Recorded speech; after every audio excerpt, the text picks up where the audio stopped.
औज़ुबिल्लाहिमिनश्शैतानिर्रजीम बिस्मिल्लाहिर्रहमानिर्रहीम। Dear students, अस्सलाम वालेकुम। सईदा फ़ातिमा उज़ारा स्कूल सिस्टम मेड खारियाँ गुजरात की तरफ से मैं Rizwan Ali, computer teacher of 9th class. तो माय डियर स्टूडेंट, आज हमारा जो टॉपिक है वो है units of computer memory measurement, यानी कंप्यूटर मेमोरी की पैमाइश की इकाइयाँ। देखिए, दुनिया में कोई भी चीज़ है उसको मापने का एक ख़ास तरीक़ाकार होता है। उसको मापने के लिए एक इकाई होती है और वो इकाई या यूनिट ऐसा होता है जिसको पूरी दुनिया एडमिट करे, जिसको पूरी दुनिया माने, यानी पूरी दुनिया में वही इकाई राइज हो, वही यूनिट राइज हो, ताकि आप दुनिया के किसी भी कोने पे चले जाएं, जब उस चीज़ की मेजरमेंट का जिक्र किया जाए तो वो दुनिया सारी उसको माने कि वाकया ही इसकी मेजरमेंट की इकाई या यूनिट यही है।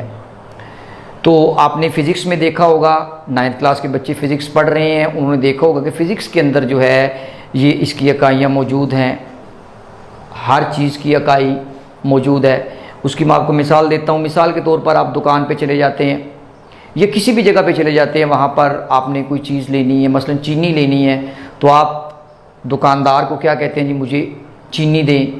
और दुकानदार उस वक्त तक आपको चीनी नहीं देगा जब तक आप उसको उसकी मिकदार नहीं बताएंगे। अब आपने उसको मिकदार बतानी है तो मिकदार के लिए आप उसको कहते हैं कि मुझे 5 चीनी दें। अब देखिए, सिर्फ आपने 5 बता दिया, लेकिन दुकानदार को ये समझ नहीं आएगी कि मैंने इसको चीनी 5 से मुराद क्या है। मैंने इसको चीनी 5 किलो देनी है या 5 शापर भर के देने हैं या मैंने किस तरह देनी है। जब आप उसको जाते साथ ये कहेंगे कि मुझे 5 किलोग्राम चीनी दे दें, तो वो दुकानदार फ़ौरन उसको समझ आएगा, उस दुकानदार को समझ आ जाएगी कि इस बंदे की डिमांड क्या है, यानी इकाई ये साथ बता रहा है, यूनिट ये साथ बता रहा है कि मुझे 5 किलोग्राम चीनी चाहिए। तो वो दुकानदार फ़ौरन आपको 5 किलोग्राम चीनी तोल के पैमाइश करके आपको दे देगा। इसी तरह जब आप कोई फासला तय करते हैं तो वो उसमें किलोमीटर का जिक्र किया जाता है, ठीक है। यानी हत्ता कि आप दुनिया में कोई भी चीज़, मादी चीज़, उसके लिए इकाई इस्तेमाल करते हैं उसकी पैमाइश करने के लिए, और कोई भी चीज़ ऐसी दुनिया में मौजूद नहीं है, कोई भी मादी चीज़ है जिसकी पैमाइश ना की जा सके, ठीक है। अब देखिए, माया को मापने के लिए जिस तरह लीटर का इस्तेमाल किया जाता है, आप पेट्रोल पंप के ऊपर जाते हैं, वहाँ पर कहते हैं जी पेट्रोल डलवाने के लिए वो जो पेट्रोल पंप वाला होता है उसको कहते हैं जी इसमें 1 लीटर 2 लीटर या जितना भी अपनी पेट्रोल की रिक्वायरमेंट्स होती हैं, जितनी ज़रूरत होती है, वो उसको लीटर के हिसाब से बताते हैं, वो फ़ौरन वो बता देता है। अगर यही बात जो आपने दुकान पे जाके कही है, वही आप बात जाके जब कहेंगे पेट्रोल पंप वाले को, तो वो यूनिट गलत हो जाएगा। बिलफर्ज आप उसको जाके कहते हैं जी मुझे 5 किलोग्राम पेट्रोल डाल दें, ठीक है। तो वो जो पेट्रोल पंप वाला होगा वो आपका एक मजाक भी उड़ाएगा, ठीक है, क्योंकि आप यूनिट गलत बता रहे हैं उसको, उसका ये यूनिट नहीं बनता। उसका यूनिट जब आप उसको लीटर कहेंगे तो तब उसको समझ आएगी कि ये पेट्रोल की डिमांड कर रहा है। तो मुख्तसर बताने का मकसद ये है कि हर चीज़ की एक इकाई होती है, ठीक है। इसी तरह चूँकि हमारा आज का टॉपिक कंप्यूटर का है, तो कंप्यूटर के टॉपिक के अंदर जिस तरह बाकी चीज़ों को मापा जाता है, इसी तरह कंप्यूटर के डाटा को मापने के भी यूनिट्स मौजूद हैं कि हम अपने कंप्यूटर के डाटा को किस तरह उसकी मेजरमेंट कर सकते हैं और किन यूनिट्स को इस्तेमाल करके हम उसकी पैमाइश कर सकते हैं। तो इसके लिए हमारे पास एक मैंने टेबल पहले ही बना के रख लिया हुआ है, चूँकि आपका टाइम बच जाए और ज़्यादा आप समझ सकें इसको। ये सारा एक मैंने स्ट्रक्चर, इसका एक मैंने सारी लिस्ट तैयार करके आपके सामने बनाई हुई है। अब देखिए ना, याद रखिएगा कि कंप्यूटर जो है इसकी जब भी आप मेजरमेंट करते हैं तो वो बिट से शुरू करते हैं, ठीक है ना। किससे शुरू करते हैं? बिट से शुरू करते हैं। बिट चूँकि एक ऐसा वर्ड है, बिट का मतलब होता है किसी का ज़र्रा होना, ज़र्रा का मतलब होता है किसी का बहुत छोटा होना, बहुत छोटा होना, वो बिट कहलाता है, ठीक है। याद रखिएगा कि एक बिट जो है वो एक बाइनरी डिजिट के बराबर होता है। एक बाइनरी डिजिट, जैसा कि आपको बाइनरी डिजिट का पता होगा, बाइनरी डिजिट सिर्फ 2 होते हैं, 0 और 1, ठीक है। बाइनरी डिजिट कौन से होते हैं? 0 और 1। यानी जब आप एक बिट की बात कर रहे होते हैं तो उस वक्त आप ये समझ लें कि आप या तो 0 की बात कर रहे हैं या 1 की बात कर रहे हैं, यानी उसमें सिर्फ एक बाइनरी डिजिट आएगा, वो 0 हो सकता है या 1 हो सकता है। तो इसके बाद आगे गौर करते हैं, ये मैंने लिखा हुआ है 4 bits is equal to 1 nibble, यानी 4 बिट्स मिलके एक निबल बनाते हैं। ठीक है, जब 4 बिट्स मिलते हैं तो वो चारों बिट्स मिलके एक निबल बनाते हैं। ठीक है, इसी तरह मजीद चलते हैं, बिट्स का सिलसिला आगे चलेगा। अब 8 बिट्स जब मिल जाते हैं तो फिर एक बाइट बन जाता है। ठीक है, यानी जब 8 बिट्स मिलते हैं तो फिर एक बाइट बन जाता है। अब आगे सिलसिला चलना शुरू हो जाता है, जहां तक थोड़ी सी मुश्किल पैदा होती है पहले स्टेप पे। आगे बस आपने कॉमन याद रखना है 1024 1024 का फिगर याद रखेंगे तो बाकी आपके लिए सारी आसानी हो जाएगी। यहां तक सिर्फ थोड़ी सी मुश्किल पैदा होती है, यानी बाइट्स तक। जब आप बाइट तक पहुंच जाते हैं, बस ये बात याद रख लें कि 8 बिट्स मिलकर एक बाइट बनाते हैं। ठीक है, अब देखें, ये गौर करें, अब ये बाइट हो गए। अब 1024 बाइट्स जब मिलते हैं ना, 1024 बाइट्स मिलते हैं तो वो फिर एक केबी, यानी केबी एब्रीविएशन है किलो बाइट का। ये मैंने साथ साथ एब्रीविएशन भी इसकी लिखी है, यानी K for kilo, B for byte, यानी 1024 बाइट्स मिलकर एक किलो बाइट बनाते हैं और जिसको केबी से जाहिर करते हैं।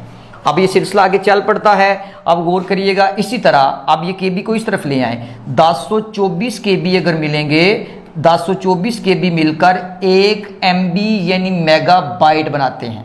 समझ आ गई? यानी 1024 किलोबाइट मिलें तो वो 1 MB यानी 1 मेगाबाइट बनाते हैं। इसी तरह अब इस मेगाबाइट को इस तरफ ले आएं, यानी कि अगर 1024 मेगाबाइट होंगे तो वो 1 GB, और GB एब्रीविएशन है गीगाबाइट का, यानी 1024 MB बराबर होता है 1 गीगाबाइट के। अब यहाँ पर आकर आपकी मेजरमेंट का जो है ना एक प्रॉपर सिलसिला शुरू हो जाता है, जिसमें आप रैम को मापते हैं। ठीक है ना, जो अभी मार्केट में रैम्स आ रही हैं, पहले जो रैम आती थी वो मतलब 128 512 यानी इस तरह की आ रही थी MB में, लेकिन अब चूंकि सिस्टम जो है वो हाईली सिस्टम बनाए जाते हैं तो उन सिस्टम्स के अंदर डायरेक्टली अब मोस्टली जो है ना वो 1 GB से रैम शुरू होती है। अब वो जो मैंने पिछले लेक्चर में आपको बताया था कि आप देखिए 1 GB से आपकी रैम की मेजरमेंट अब शुरू हो जाती है। किसी के सिस्टम में 1 GB की रैम लगी होती है, किसी में 2 GB की लगी होती है। यानी समझ आ गई कि अगर आपके सिस्टम में 1 GB की रैम लगी हुई है तो आप ये कह सकते हैं कि ये 1 GB की रैम को आप 1024 MB कह लें तब भी ठीक है, 1 GB कह लें तब भी ठीक है। यानी पता ये चला कि आपके कंप्यूटर के अंदर जो 1 GB की रैम है उसमें 1024 MB मौजूद है, यानी 1024 मेगाबाइट्स है वो। ठीक है, अब मजीद सिलसिला आगे चलाते हैं। इसी तरह GB के बाद अगर 1024 GB यानी गीगाबाइट, 1024 गीगाबाइट मिलकर 1 TB यानी टेराबाइट बनाते हैं। ठीक है, 1 TB यानी टेराबाइट बनाते हैं। वैसे मोस्टली जो है कंप्यूटर के डाटा की मेजरमेंट जब की जाती है, उसकी मेमोरी की मेजरमेंट की जाती है तो मोस्टली यहाँ तक ही लोगों को ज़्यादा पहचान होती है, स्टूडेंट्स को भी ज़्यादातर यहाँ तक ही पहचान होती है। लेकिन मैंने इसके बिल्कुल जो इसका हाईएस्ट इसका यूनिट है वो वहाँ तक मैं लेके गया हूँ आपको, लेकिन मोस्टली अभी टेराबाइट तक ही ज़्यादातर जो है ना इसी में ही कंप्यूटर के जो यूज़र होते हैं वो यहाँ तक ही रहते हैं। ठीक है, यानी 1024 GB बराबर होगा 1 TB यानी 1 टेराबाइट की। अब इस सिलसिले को मज़ीद आगे चलाते हैं। अब देखें, बिल्कुल सिंपल सा है। अब ये TB इस तरफ आ गया, यानी 1024 TB, यानी अगर 1024 टेराबाइट मिलते हैं तो वो क्या बनाते हैं, 1 PT एब्रीविएशन है पीटाबाइट का। 1024 टेराबाइट मिलकर 1 PT यानी 1 पीटाबाइट बनाते हैं। अब पीटाबाइट को इस तरफ ले आए, यानी कि 1024 PT यानी 1024 पीटाबाइट मिलकर क्या बनाते हैं, सॉरी ये PT की बजाय आप PB लिखें, इधर पीटाबाइट। ठीक है जी, आगे नेक्स्ट आ जाएं, यानी 1024 पीटाबाइट मिलकर 1 EB यानी एक्साबाइट बनाते हैं। इसी तरह इस तरफ ले आए इसको 1024 EB यानी एक्साबाइट मिलकर एक ZB एब्रीविएशन है जीटा बाइट का। 1024 एक्साबाइट मिलकर एक जीटा बाइट बनाते हैं और इसी तरह 1024 जीटा बाइट मिलकर एक YB यानी योटा बाइट बनाते हैं और इसी तरह 1024 योटा बाइट मिलकर एक BB यानी ब्रोंटो बाइट बनाते हैं। इसी तरह 1024 BB यानी 1024 ब्रोंटो बाइट मिलकर एक जियो बाइट बनाते हैं। ये वैसे इसकी GB भी लिखते हैं लेकिन मैंने G के साथ E इसलिए डाल दिया ताकि क्योंकि इसमें और उसमें फ़र्क रहे, क्योंकि इधर भी गीगाबाइट में और जियो बाइट में फ़र्क रहे, तो मैंने इसके लिए इसको ये जो E है ये मैंने लिखा है GEB लिख दिया यानी जियो बाइट। अब आपने ये देखना है कि यहाँ पर जो चीज़ें कॉमन यूज़ की जा रही हैं वो कौन कौन सी हैं, उन पे ज़रा गौर करनी। पहले तो मैं आपको बता दूं, चूँकि पिछला हमारा लेक्चर मेमोरी के मुताल्लिक था, कंप्यूटर स्टोरेज के मुताल्लिक था, जिसमें हमने डिस्कस किया था रैम को और हार्ड डिस्क ड्राइव को।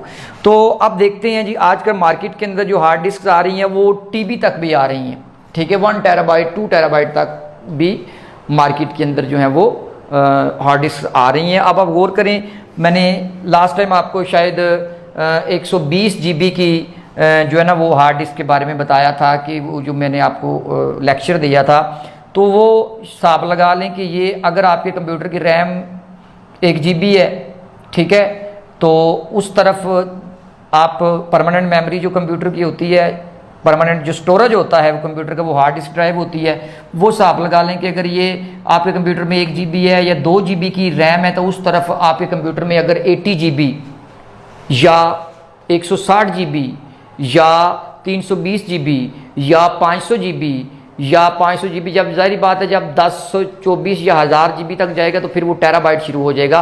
तो फिर आप खुद अंदाज़ा लगा सकते हैं कि अब आपने अपनी आपकी हार्ड डिस्क में कितने GB लगा हुआ है और कितने MB लगा, वो आप इस स्ट्रक्चर को देख के आसानी के साथ पता चला सकते हैं, ठीक है। तो इसमें एक चीज़ कॉमन जो आपने देखनी है, वो कौन सी कॉमन चीज़ है, वो आपको नज़र आ रहा होगा 1024। मैंने जैसे कि पहले भी आपको बताया कि सिर्फ यहाँ तक थोड़ी सी आपको प्रॉब्लम होगी, यहाँ तक थोड़ी सी आपको प्रॉब्लम बनेगी। ये जो है जब आप इधर से निकल आएंगे, ठीक है, उसके बाद तो फिर आपने इनको याद करना है, यानी कि कॉमन इसमें आपने जो मेमोरी इसकी 1024 से स्टार्ट करना है। अब 1024 हर एक के साथ लगता है 1024 KB से 1024 बाइट से 1 KB बन गया, फिर 1024 KB से 1 MB बन गया। यानी मतलब ये है कि 1024 को आपने माइंड में रखना है, ठीक है। और दूसरी बात इसमें अब आपने ये बात याद रखनी है कि इसकी जो एब्रीविएशन है, आपको एब्रीविएशन अगर याद है तो साथ साथ ये भी पता होना चाहिए कि ये किसकी एब्रीविएशन। अब मसला आपको KB का पता है, KB का, लेकिन ये भी पता होना चाहिए कि ये किलोबाइट है। MB का पता है तो ये पता होना चाहिए कि मेगाबाइट है। यानी ये आपको इसकी शॉर्टकट फॉर्म भी याद होनी चाहिए और जिसका ये एब्रीविएशन है वो भी मुकम्मल आपको इसका याद होना चाहिए। तो ये एग्जाम्स के अंदर भी अक्सर पूछा जा सकता है, बल्कि ये शॉर्ट क्वेश्चन के अंदर आ जाता है या फिर ऑब्जेक्टिव टाइप में पूछा जा सकता है, ठीक है। तो ऑब्जेक्टिव टाइप में कोई भी आपसे क्वेश्चन किसी भी किस्म का पूछा जा सकता है। शॉर्ट जो क्वेश्चंस होते हैं उसके अंदर भी पूछा जा सकता है कि आप ये लिखें कि एक बाइट जो है, एक बाइट कितने बिट के बराबर होता है, या 1 GB कितने MB के बराबर होता है। यानी ये सारी चीज़ें आपको इम्तिहान में पूछी जा सकती हैं। तो 9th क्लास के हवाले से, अगर जो 9th क्लास का लेवल है, लेवल के हवाले से अगर आप सिर्फ ये 1024 GB तक ही अगर आप याद कर लेते हैं इस टेबल को, तब भी ठीक है, लेकिन अगर आप ये सारा टेबल याद कर लेते हैं मुकम्मल, तो फिर आगे चल के आपके लिए आसानी होगी। तो मैं उम्मीद करता हूँ कि ये जो मैंने आज आपको मेजरमेंट का बताया है, डाटा मेजरमेंट करने का, इसकी मेमोरी को मेजरमेंट करने का तरीका बताया है, ये जो यूनिट्स बताए हैं, और ये मैंने आपको पहले भी बताया है कि ये यूनिट्स इंटरनेशनल लेवल पे इनका यही माने जाते हैं और पूरी दुनिया इसी तरह मेजरमेंट करती है। इकाई वही होती है, यूनिट वही होता है जिसको ऑल द वर्ल्ड, पूरी दुनिया उसको एक्सेप्ट करे, उसको एडमिट करे। तो पूरी दुनिया में कंप्यूटर की मेमोरी को मापने के लिए, उसकी पैमाइश करने के लिए ये जो मैंने आपको यूनिट्स बताए हैं, यही यूनिट्स इस्तेमाल किए जाते हैं। याद रखिएगा कि कंप्यूटर का की सबसे लोएस्ट यूनिट जो है वो, यानी कि सबसे कम यूनिट जो है इसकी इकाई, वो आपने बिट याद रखना है, और इसकी जो हाईएस्ट है, सबसे बड़ा इसका जो यूनिट है वो इसका जियोबाइट है, ठीक है। ये आपने बातें याद रखनी है। तो इसी के साथ इजाज़त चाहूँगा। अल्लाह हामी नासर।